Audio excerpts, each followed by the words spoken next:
invested in products for any industry, and even if you manufacture doors, you can't each time manufacture a door and then tell, okay, I separate, this is good, I take, this is not good, I destroy. Quality should be built in by design.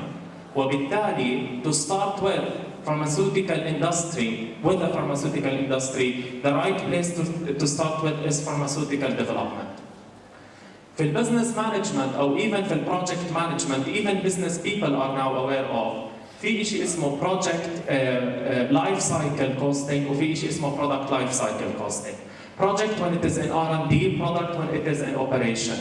Project is in new and product when it is in the operation cycle. بحكي لك when you want to compromise quality in the project على حساب الكوست، لأنه we all agree that quality is cost. بحكي لك يمكن you compromise, you decrease the cost, but في عندك product cost. والproduct cost يمكن will exceed this، لأنه يمكن يكون في عندك maintenance rejects. So even now business people are aware quality is money, but it is an investment. Quality is cost, but it is a return. هلا في حكمة pharmaceuticals في عنا different R&D sites I'd like to say. في عنا الكوربوريت أو السنترال R&D موجود بعمان، في عنا بسعودي أرابيا بإيجيبت وألجيريا، وفي عنا بنيو جيرسي. هلا quality as a pharmaceutical quality هي عبارة عن a product that is free of contamination. Contamination ممكن even يكون as any related substances or impurity that is harm to a patient, and reproducibly delivers the therapeutic benefit promised in the label of the consumer. طبعا our consumer is the patient. In order to ensure and build quality, we utilize a systematic approach in development, because you have to understand in the development has to be based on a scientific knowledge, وكمان it has to be based on a risk management. You have to know risks in the development to ensure that you will be delivering a good product. So basically we have to have a clear predefined objective, we have to have product and process understanding. We need to make sure that every and each time we produce a quality product.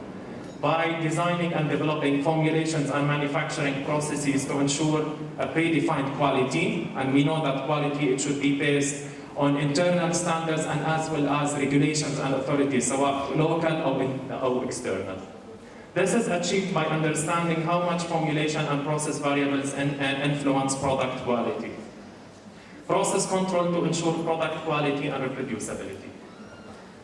In حكمة we have like certain SOPs, like standard operating procedures to ensure إنه إحنا in pharmaceutical development وبالذات بالanti cancer drugs زي ما بنعرف كلنا إنه بالذات بالanti cancer drugs مش معناها إنه other drugs less quality, but we still have with the quality we have the passion sense with the patient. So basically we have pre-formulation studies to ensure that we know exactly what the active pharmaceutical ingredient we're using. في عنا formulation development SOPs وفي عنا quality by design and quality risk management. واللي بحكي لكم يعني quality by design even now regulatory زي ال JFDA والEMEA والFDA والUS FDA, they are really want to see how you built in your quality by design, not only to test it in products. This is not enough. And then how we are choosing our CROs, clinical research organizations, as a generic business, we have to do bioequivalent studies, which is a very important aspect in the development. Development process, we usually start by defining target product profiles, such as dosage forms, dosage design, route of administration, and dosage strength. We have to gather relevant prior knowledge about the drug substance, potential excipients, and potential manufacturing process. We have to use risk assessment to prioritize knowledge gaps for further investigation. And we have to make sure to design a formulation and identify critical quality attributes of our final product. And then establish control strategy for the entire process that may include input material controls, process controls, and monitors. And then we constantly monitor our process. Troubleshootings, how we ensure that it is working in the operation, and then we go back and we improve. Then we go back and we improve. Selection of our CROs. طبعا we usually do our CROs either local in Amman or in other countries. We usually make sure that it is as per the regulations, which is like US FDA, EMEA, and MENA regulations, and then we have to make sure that our products that we want to test, it's fully validated. I'd like to talk to you about one of our products that we registered in JFDA, and we're spreading it now in the other MENA countries, which is imatinib. And then we have tested this product in one of the CROs is called Algorithm, that is certified in FDA, and EMEA. And then the study showed was conducted according to GCP and GLP, of course. And I just would like to show you the milestones of the way we do. We do preliminary studies that takes around 1 to 2 months. We do formulation development that takes around a year, and then we do scale up to ensure that our process is already controlled and producing quality products. That takes around half a year. And then one of our main goals is bio-study, and that we make sure that we are getting exactly from a clinical perspective to the reference product. And I'll show you that we are taking care of that Cmax, AUC 0 to infinity, AUC 0 to T, that we are almost very comparable to originator or reference drug product.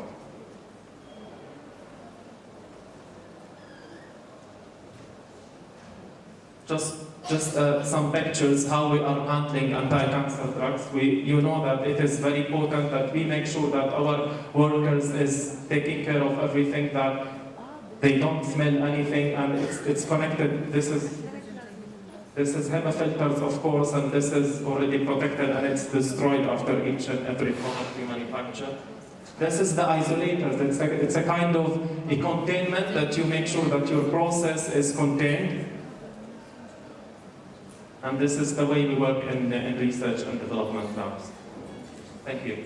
Thank you very much.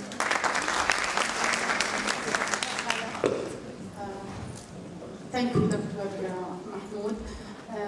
And now we will go, I think we can take one question. Any question?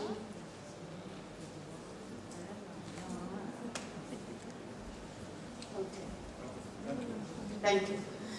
So our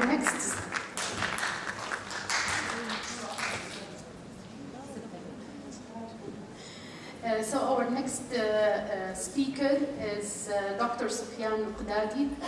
He has a bachelor degree in pharmacy, and he's now the head of pharmacy department at King Abdullah University. The hospital, King Abdullah University Hospital, and he will talk about the role of biologics in the treatment of cancer.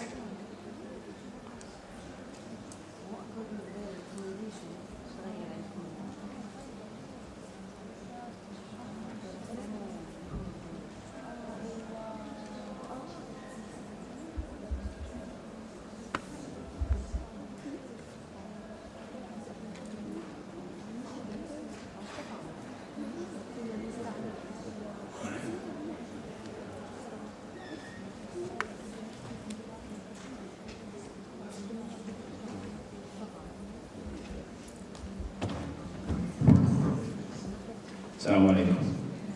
Today we will talk about the targeted therapy or targeted medication that are used in treatment of cancer. And we will talk about, first of all,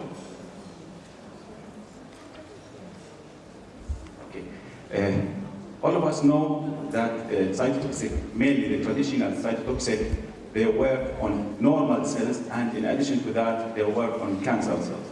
Because they work on cancer cells and normal cells, there is a lot of toxicities that will happen.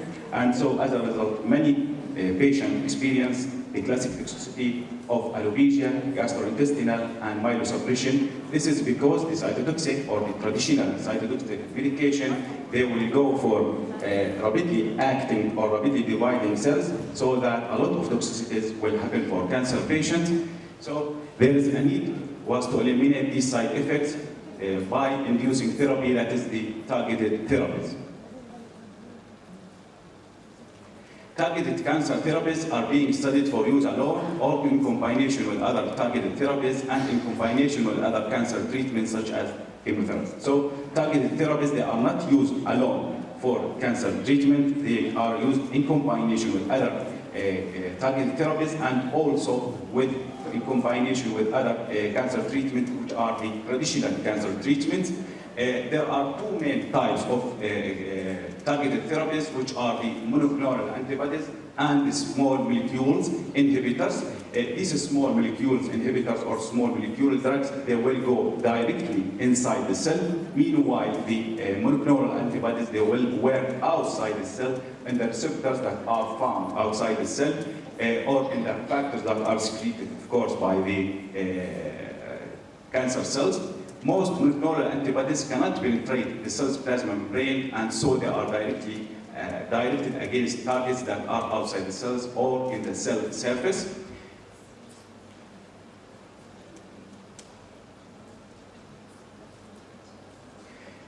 So the targeted therapies, they are focusing in proteins that are involved in cell signaling pathways, or they're blocking the signals that they tell the cancer cell to divide and grow uncontrollably.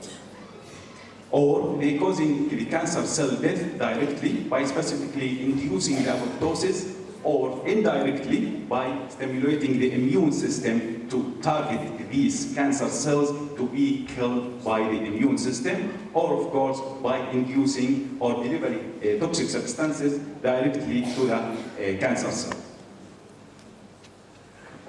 The rational drug design is a concept that is directed and applied in targeted therapy treatment for cancer.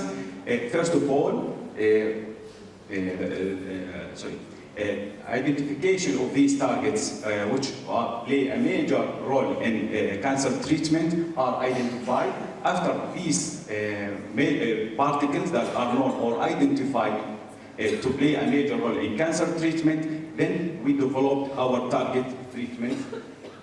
This is referred to, of course, as targeted drug design or rational drug design. Individually tailored medication, this concept is applied also for targeted therapy in cancer treatment, because not all targeted therapy that are indicated for one indication, they could be given for all patients. Of course, some antigens must be found there in the cancer cells of specific disease. So targeted therapies have expanded the concept of individually tailored cancer treatment, because some of these drugs may be effective in patients whose cancer have specific molecular target, but they may be not effective in the absence of such target. For example, trastuzumab, it is a monoclonal antibody, which is a targeted therapy. It is indicated for breast cancer, but it will not be used for all breast cancer patients. The cancer patients who overexpress the HER2 molecule could be treated by this medication, which is the trastuzumab.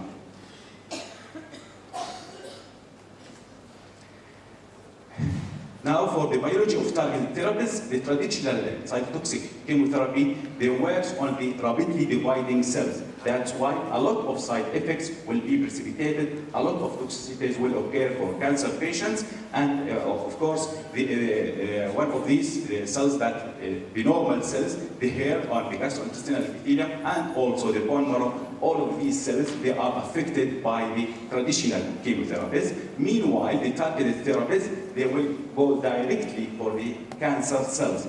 Because of this idea, a lot of side effects, a lot of toxicities will be minimized. Some of these molecules may be present on normal tissues, of course, that's the target for the targeted therapy, but they are often mutated or overexpressed in tumors. So there is still a chance for toxicities to be there for when using the targeted therapies, but they are minimized when using targeted therapies compared with the traditional cytotoxics.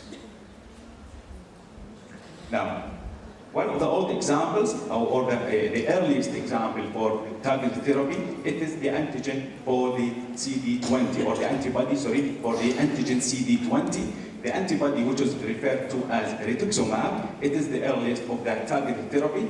this antigen CD20 was found in the leukemia cells and some lymphoma cells, so that this medication, which is rituximab, was indicated for the use for this type of diseases. And also, it was found that this antigen, which is the CD20, was found in normal cells. These types of normal cells this type of antigen was found in normal cells, which is, it happens and an indication of autoimmune disease referred to as one of the rheumatoid arthritis. So this antigen, this type of antibody, which is the rituximab, is used for the treatment of both cancer, as a cancer treatment, and in treatment of rheumatoid arthritis. Classes of targeted therapies.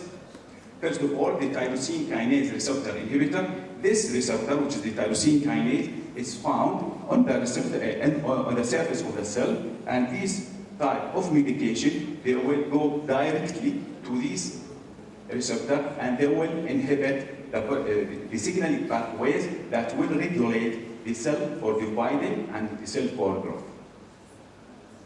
So the tyrosine kinase receptor, it's either found inside the cell or it is found in the receptor or the cell membrane of the cell.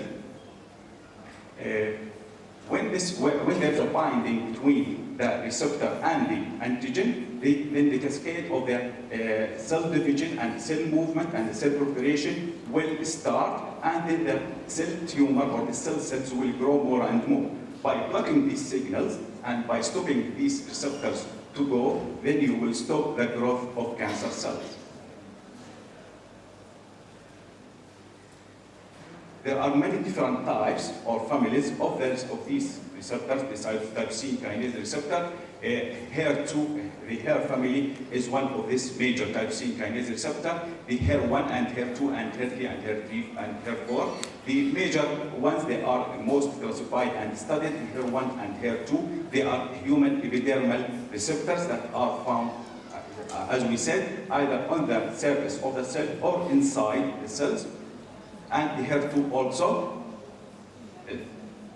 The HER2 medication, the HER2 receptors, they are overexpressed in breast cancer patients. That's why the concept of tailored medication therapy is applied for the targeted treatment. The EGFR, which is the human epidermal receptors, and examples of medications that are used for the treatment for targeted therapy, either, as we said, small molecule inhibitors, or they are antibody inhibitors. And of course, the antibody, as we said, they do not diffuse the cell, they will make their work extracellularly on the receptors of the cell. But meanwhile, the small molecules inhibitor, they will go directly inside the cells. The example of small molecules inhibitor, for example, the gefitinib and erlotinib, these are examples of the small molecule inhibitors. The antibody inhibitors are panitumumab, which is the example that are used for the treatment of metastatic colorectal cancer.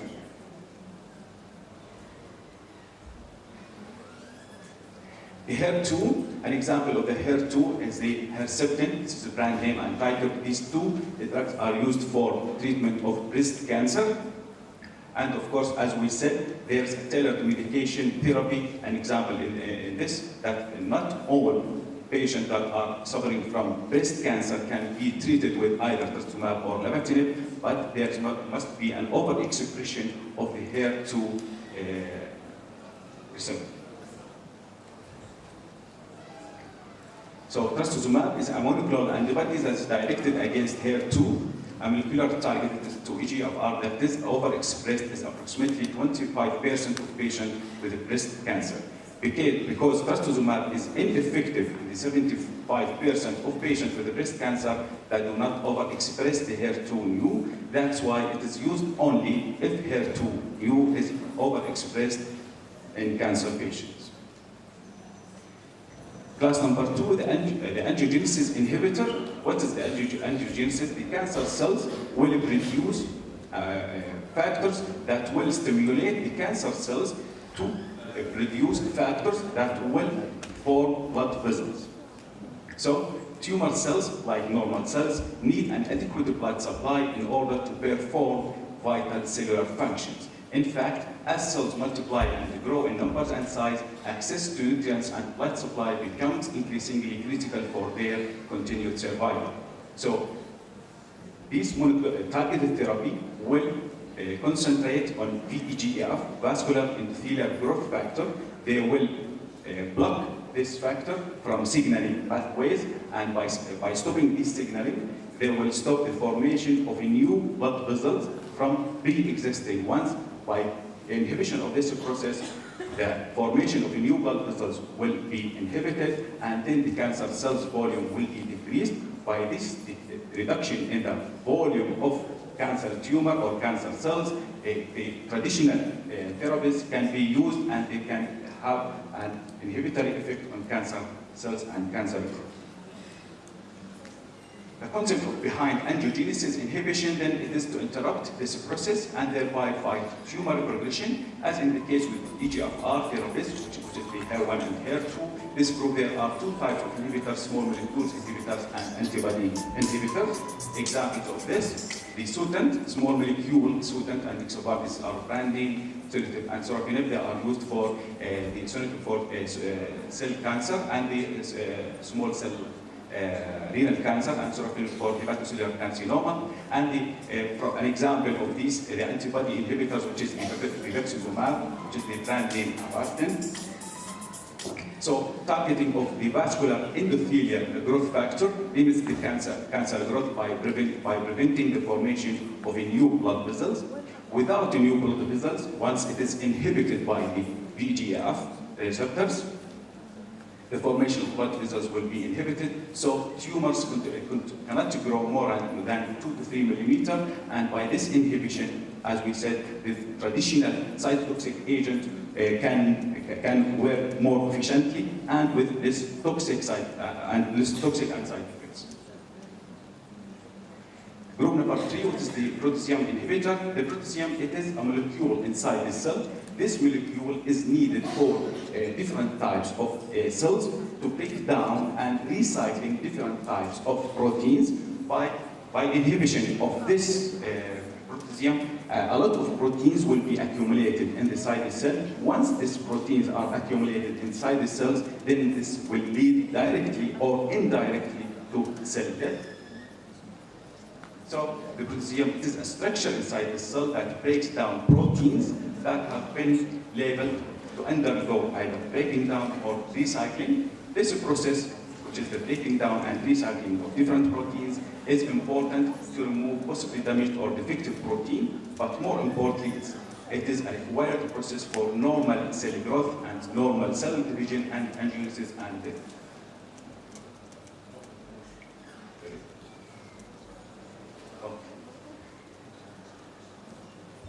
The fourth example of the targeted therapy is the immunotherapy. By application of this immunotherapy, the cancer cell will be targeted, and once they are targeted, the immune cell will target these type of cells and capturing it and removing it from the body. Dr. Sufyan, Other types of targeted medication is the multi-target. They will work on either tyrosine kinase receptor inhibitor or potassium and other. A lot of examples is imatinib, sorafenib.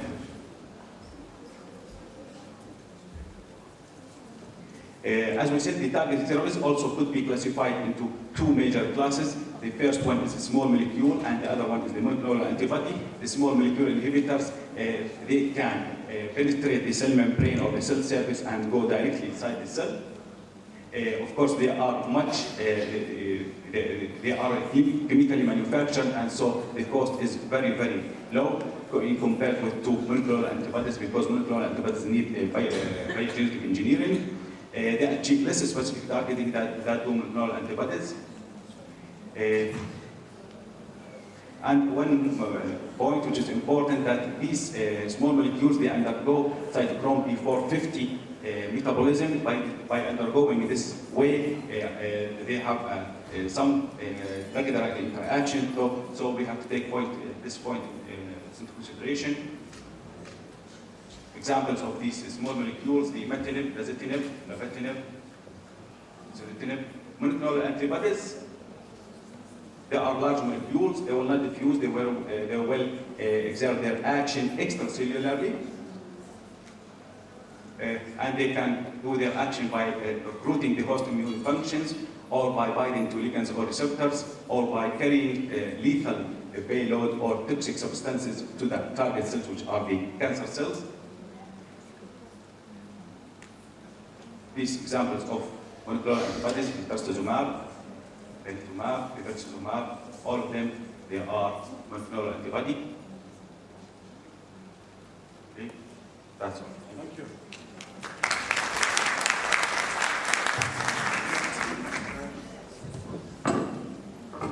يسعدنا للأسئلة لأنه بالثنتين ونص يجب أن نكون هناك. ختامها مسك. دكتورة ديما عزام من كلية الصيدلة جامعة الزيتون. نقول ختامها مسك ليس لأنه آخر توك، لأن عندنا وراء غدا أهم من التوك هذه. 15 minutes دكتورة ديما إليك. دكتورة ديما حاصلة على بكالوريوس صيدلة من الجامعة الأردنية بال 96.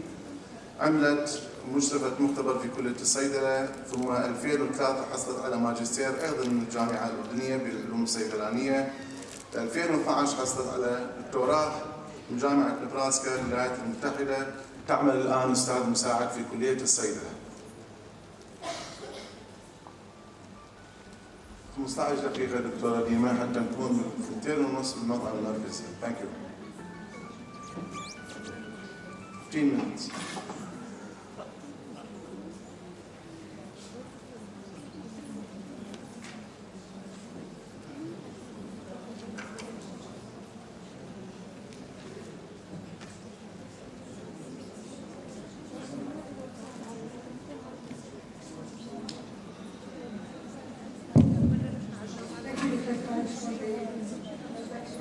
Thank you everyone for waiting here for the last minutes to give my talk. I will talk briefly about my last part of my research. I will talk about the last part of my research, which was the discovery of a new scaffold targeting PI3 kinase, mainly to treat the or targeting the human colon carcinoma cell line.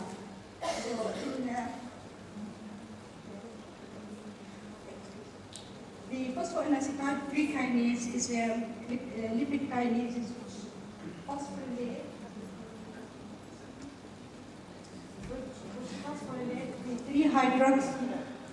the 3-hydroxy groups of the inositol ring, forming 3,4,5 triphosphates. This enzyme or protein is involved in many types of cancer, and recently it has been discovered as a new targeting or a new oncogene. The cascades of PI3K kinase is somehow complicated. It's related to the AKT and the mTOR protein, which in turn, both of them regulate the cell growth and cell proliferation. The PI3K originates, it has 3 classes, but the main class which we're focusing on is the class 1A, from which class PI3K alpha, beta, and delta originates, and class 1B from where the PI3 gamma. So in my research is targeting mainly PI3K alpha because each isoform it has its own function. So how we can targeting the oncogene while saving the life of the others.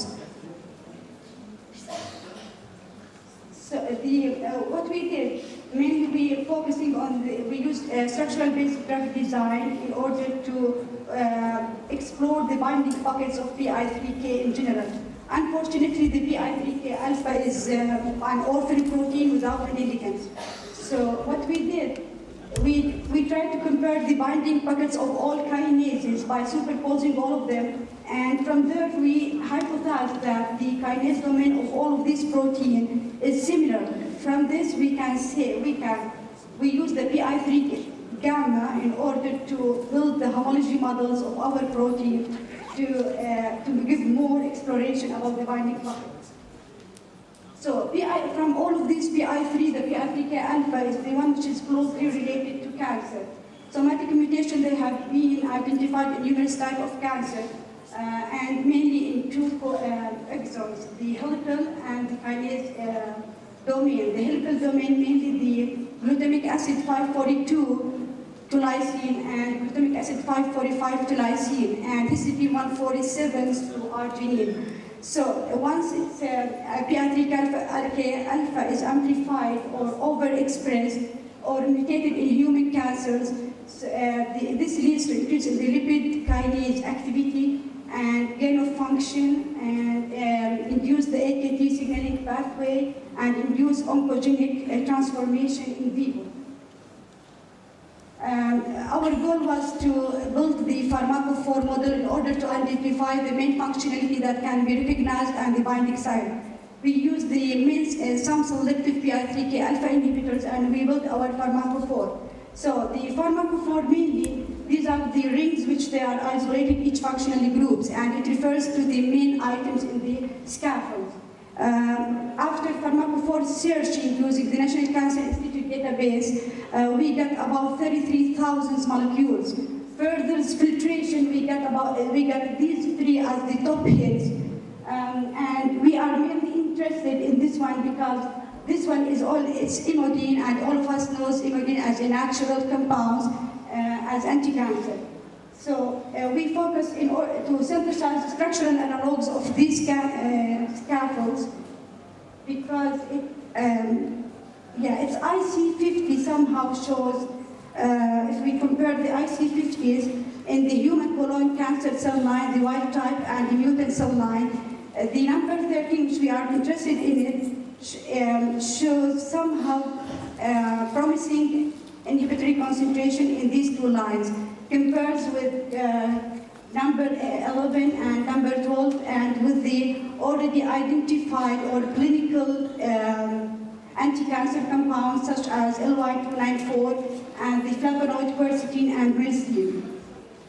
The kinase assay also somehow supports our hypothesis and shows that these compounds really inhibit the kinase domain of PI3K alpha. And also it inhibits the phosphorylation of AKT, mainly the serine 473, as we can see here, comparable to LY94.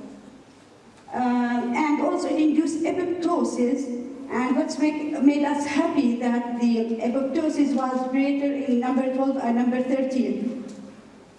And from this, we targeting our goal to synthesize selective PI3K alpha inhibitors, and we use two approaches: the structure-based drug design and ligand-based drug design, in order to somehow design this scaffold. Okay, so the one in the red, this is the number one, which is our lead, and what we did, we synthesized these compounds in order to investigate the effect of the lactam ring and the hydroxyl moiety here and the benzylic carbon on the effects of the PI3K inhibition. And we found that number 5, though it has missing the benzyl carbon, it shows somehow promising activity to our lead compounds. And we found that these molecules that either miss the hydroxyl moiety here or hydroxyl moiety here, they have very, very, very low activity. From there, we hypothesized that the presence of this hydroxyl moiety is AMAS, either as keto or as enol moiety. Also, using the same pharmacophore models shows that our lead compounds and the first structural analogs fit the same pharmacophore mean, and that means that we have the same functional groups targeting PI3 kinases. Docking of these compounds in the PI3K alpha mutants showed that some also two confirmation, and this also somehow gives us that the both hydroxyl moieties, either as enol here or as keto here, they are required for activity. Also, we performed glide docking studies in order to show somehow if we have good affinity or to predict. We found that our structural analogs, somehow they have greater affinities towards the mutant PI3K alpha. And this also pushed us to synthesize more structural analogs. Also, the ducking studies in PI shows some selectivity where this glutamine 859 is only available in the mutant PI3K, while there is no glutamine 859 is available in native PI3K. From that, we somehow get that selectivity could be attained based on the molecular ducking studies. Also, the IC50 of these compounds showed that we have a good selectivity for these structural analogs. If we divide the IC50 of the wild over the mutant, we show that number 12 has the higher selectivity, and also number 9. And also it shows that these compounds inhibit the PI3 kinases comparable to the LY94, which is used as a clinical reference. We applied the immunoblood assay to show the AKT inhibition and the PARP assay. The PARP assay, which is used as an indicator